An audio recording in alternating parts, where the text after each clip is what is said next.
and the client's age too. Client's age, okay. Might lose some of your young talent. Why is that, Jim? Why would you lose some of your young talent? Let's step back a moment and just let's look at a trend for a couple of years. Revenue stays flat, or even if it only goes up a couple of percent. Costs do not stay the same, do they? Mm-mm. There are rent escalators. Healthcare costs are increasing rapidly. I mean, if you go to keep staff, you've got to give some kind of a raise, some kind of a bonus. So costs go up, revenue is relatively flat, partner income goes down. Partners then begin to think about, well, where can I cut to preserve that income? And when we start cutting, we cut into sometimes the muscle, the marketing budget. I'm glad to see your firm decided to expand your marketing budget in tough times rather than go the other way.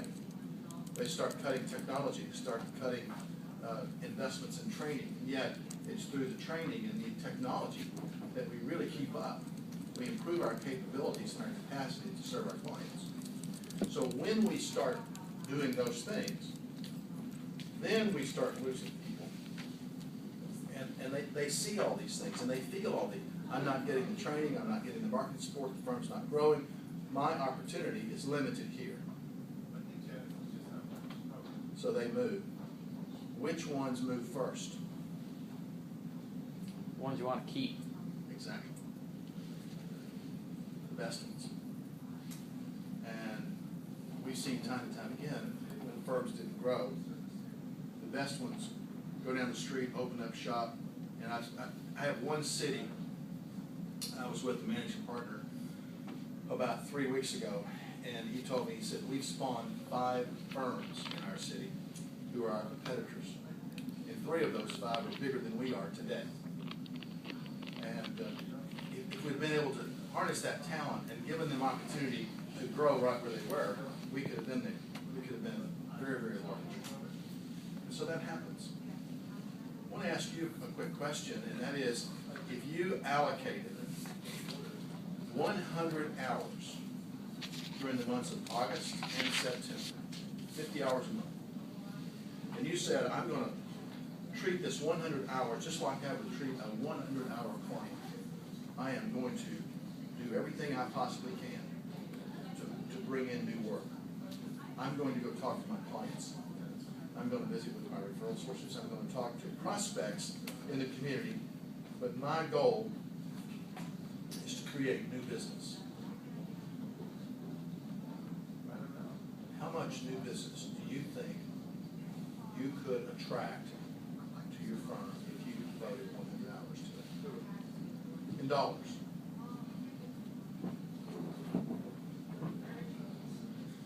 We could do this based on our track record. Well, however you'd like to do it. Well, I mean, if we're going to estimate, I would say I'd have to go on, my past results. But you're going to specifically allocate 100 hours, and you're going to initiate things during that 100 hours. I would have to say that it would depend on a lot of random events, because that's what marketing has ended up being for us, a bunch of serendipity. So, Have any idea how much you could create in terms of new business? it would be completely random. In the short term or the long term? In the 100 hours. In other words, you would get signed engagement letters After or the 100 agreements. hours. August, September. Probably 0. I was going to say 0 because I think sometimes it's building relationships and it takes a long time. Might be somebody remembers you 6 months down the road. But you can go to your clients. You think they have additional needs, perhaps? Yes. I would probably, That's, Okay. yeah. I would probably say I'd put the 100 hours on steroids maybe and think about using technology to see if we might get a little bit more bang out of 100 hours. Mm-hmm. It just seems like, I mean, there's always a place for traditional marketing and, a good firm handshake and eye contact. There's no disputing that. But I think today there's so much competition that, you can use technology and some of these, Survey Monkeys and some of this very reasonable, cost-effective reaching out where you can kind of create that impression on the existing clients at least of we care, and then secondly in closing, what more can we do for you? And then And by doing that, you take that 100 hours and it might be more worth 1,000 hours. But you gotta have the resources to use the technology well. It's just kind of what we see more and more.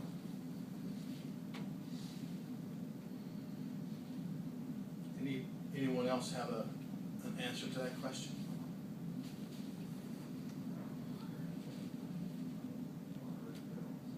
I just have to say, I haven't got a clue what I could generally cut it out, so that would be the absolute truth. Not a clue. How many of you in the room during the past couple of years have actually specifically devoted 100 hours to intentionally going to visit your clients on a non-chargeable activity? Go visit your referral sources, your lawyers, your bankers, your surety agents, and private equity groups, and then directly targeting some prospects. How many of you have actually invested 100 hours a year direct selling to people? Okay. Sandra, what has been your experience? I think when I first started, about 5 years ago, I was very hungry. There wasn't very many clients, but I went to regular 2-hour networking groups every week. I had 2 different ones I went to. We went to every monthly event we could get our hands on to, and also email, direct mail, and there was a lot of growth here. Not necessarily immediately, but I can say that. So you planted some seeds, harvested those seeds maybe Yeah, later down the especially road. with the networking groups, there was a lot, especially the events, and especially, it's a trust business, so it takes people to get to know you more than one time, after interacting with you maybe 3 or 4 times. You start getting the questions, and people digging a little deeper. What we're going to challenge you to do today is to specifically allocate time to your business development activities. And Kelly's going to share with you in a few moments some processes and how you can do that. But we want to give you some tools and techniques to use in those specific hours that you would allocate. When to allocate them, when to initiate activities, and how to proceed so that you make that time much more focused. Visualize yourself, if you attract $50,000 to $100,000 a year of new business to your firm, and you can get all of your partners doing the same thing. That's our goal for you. That's what we hope that as a result of working with us, you'll be able to achieve. We've just found that if the partners of a firm take it upon themselves to set a specific standard, you see, those businesses that are very, very successful have a standard. And they say, this is our standard for attracting new business. This is our standard for growth. And we're not going to go home at night until we hit that standard. We're going to keep after it. We're going to focus on it and make it happen. The great brands in the world have standards. And so the best accounting firms also will set a standard. Now, some firms, the standard is $50,000. If you're in a smaller market and you're not losing clients, $50,000 can sustain and grow a firm. In some firms, $100,000 because, we have clients that go out of business all the time. There are some markets, a market like San Francisco, where it's just a very dynamic market and you're dealing with larger clients. You might need to attract $150,000, $200,000 a year per partner just to basically sustain and grow about 4 or 5% because of all the turnover that's going on. So one of the things that we'd like for you to think about is setting some sort of standard. What is it that each of our partners should do? When our partners come to a retreat, when you think about it, that is a role of a business owner. Today, yes? When setting that standard, should it be a percentage of your current revenue or a percentage growth or when you're coming into that standard? Well, What is a rule of thumb? we like to think in terms of dollars. What sort of dollars can you attract as opposed to percentages? Everything we talk about today is coming out of our 2-year Rainmaker Academy training program. In our Rainmaker Academy training program, we train managers and senior managers and newer partners on how to attract new business. It's a 2-year program. People come to us 3 times a year, every 4 months. And what we're going to be talking today comes out of that program. And it's all based on 3 strategies. We believe that these 3 strategies can help your firm grow by double-digit percentages, by 10% or more, if you will focus on these 3 strategies. So many people have such a wide array of things they focus on.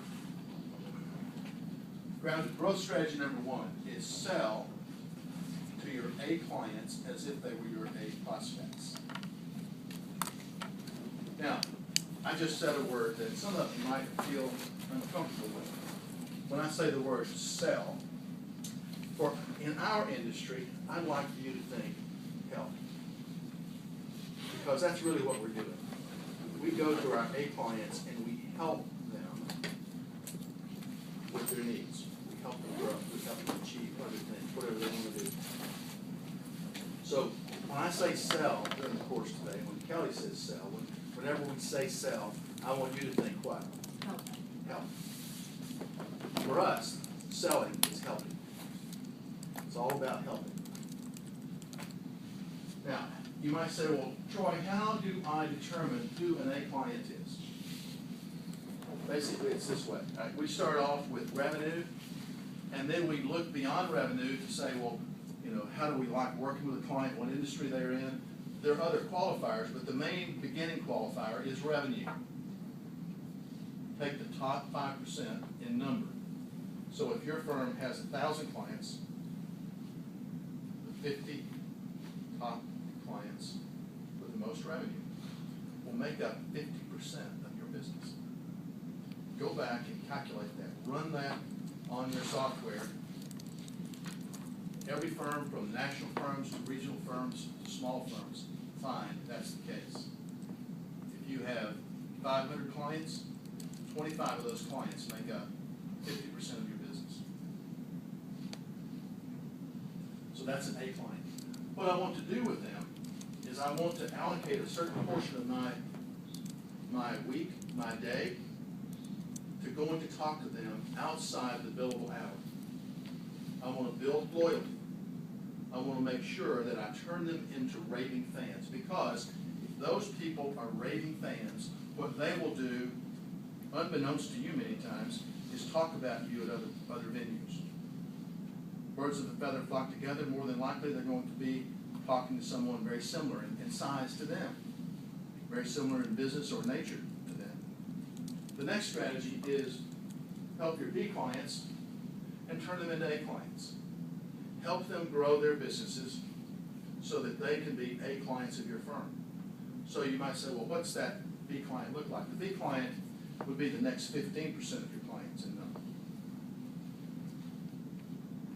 Now you can see already, 5 and 15, that adds up to 20.